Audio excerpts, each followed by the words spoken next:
Welcome to another keyboard review video. Today we're going to be checking out the Kludge RK84. And if at any point during the video you want to check out this exact same keyboard, there's Amazon links below for the US, UK, and Canada. Let's jump into checking this thing out. So here is the Kludge RK84. I know CTR has done a review of this in the past, so he has a little bit more knowledge on the logistics of living with it, but this is going to be a full unboxing for you guys on my channel. Okay, so right out of the box, this is a pretty heavy keyboard, especially because of that big battery. Battery definitely does add a lot of weight to this keyboard, so first impressions based off of a weight, this is going to be a pretty solid keyboard to type on. All right, now as well in the box, we have a USB-C cable, you have the magnetic risers, and some spare switches, and a keycap puller / switch puller, which I've never seen before. Yeah, kind of cool. All right, so right away, I've had quite a bit of experience with this keyboard, and I'm pretty sure these are TTKS4 switches, but these are actually branded as RK switches. And a little fun fact about Kludge is their switches are always impossible to know what they are. However, this doesn't matter for this keyboard because this is a fully hot swappable board. Okay, so let's just go over some of the cool features because this has a bunch of them before. Number one is this. That is an awesome feature on this keyboard, and you get two looks in one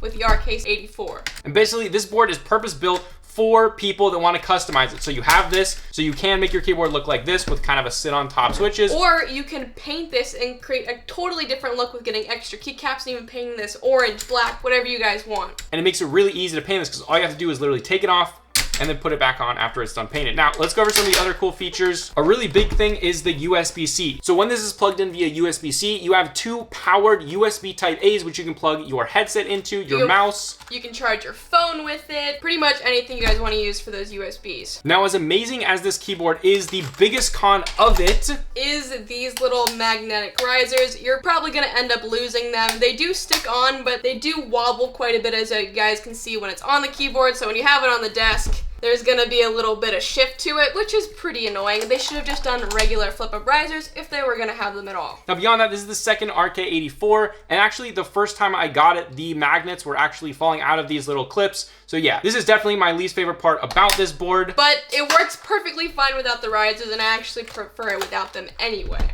All right, so form factor and build quality. This is a 75% keyboard, which means you're gonna basically save a lot of space while having all of your function keys, some of your multimedia keys, as well as your designated arrow keys. That is really nice if you're a content creator, you want to save space, or if you just like the look of a 75% board like me, and this is more of an enthusiast style form factor. But going over the build quality, obviously you have this, which is awesome. The full case of this keyboard is plastic. But because of that battery, it is not as hollow as some keyboards. You could definitely dampen it a little bit. And it does have some nice angles on the side of it. Really cool look with this keyboard. And the plastic is thicker. It is not a cheap plastic, and all the parts fit together very nicely. There are very nice lines and angles, and where all the materials meet, they meet really well in line. And it is all very strong, and it's well built. All right, but let's get a sound test of this super quick.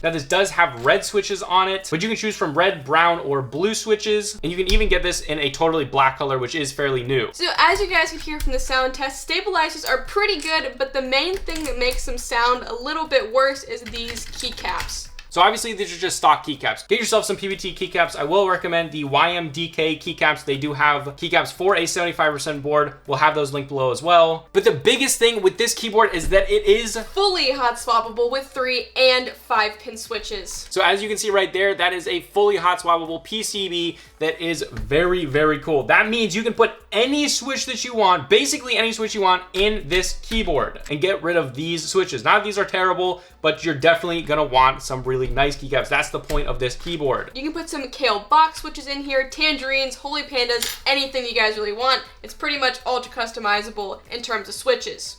All right, but let's talk about connectivity because it's huge. Number one, you have the USB-C that has two powered USB type A's. Secondly, secondary, you have the on and off switch on the bottom, and then you have a B and a G switch, which basically means once this is on, if it's to the left right here, that means it is now in Bluetooth mode. If you then switch it over to G in the on position, you can then use the 2.4 gigahertz wireless dongle. Now this is incredibly good because if you're a gamer, Bluetooth maxes out at like 160 hertz, whereas you go with the 2.4 gigahertz USB dongle, you can actually game with 1000 hertz, so you can game wirelessly with this keyboard, and with that having a very big battery, you could definitely do that on a daily basis. But let's turn this thing on and get a look at the RGB. All right, now there is the RGB. It is pretty good. It is not fantastic, although I would say the vibrancy and colors are very good. It's pretty easy to change between things. To change the mode, you can FN home, the end key, and then the up and down arrow to increase and decrease the RGB brightness. And then you hit the right arrow key to increase the speed and the left arrow key to decrease the speed. So you do have a bunch of different static modes and you can do different colors. There is a ton of customizability and it's very easy to do all of that. In a dark room, it's definitely gonna be bright, but it's not gonna be blinding you like some other keyboards. So if you wanna putting keycaps on this, I would say probably not the best idea. You definitely could do it, but it's not gonna look incredible. As you can see, this is incredibly bright on the table right now, and it's pretty hard to see it. All right, now here is my other RK84. This has the TTKS4 brown switches on it. And this is the one that we've been reviewing with the red switches. So we're gonna do a sound test comparison versus the brown versus red switches.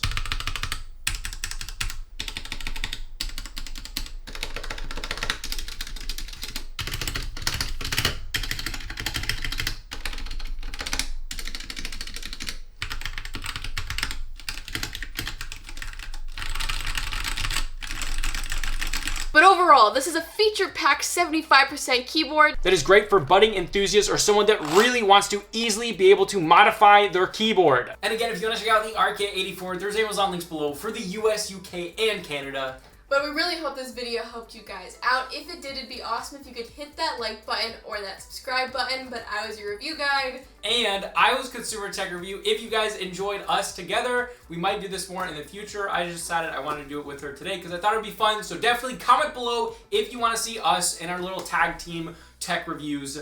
That is a very good channel name. But yeah, hope to see you guys in the next video. Go subscribe below. Peace out.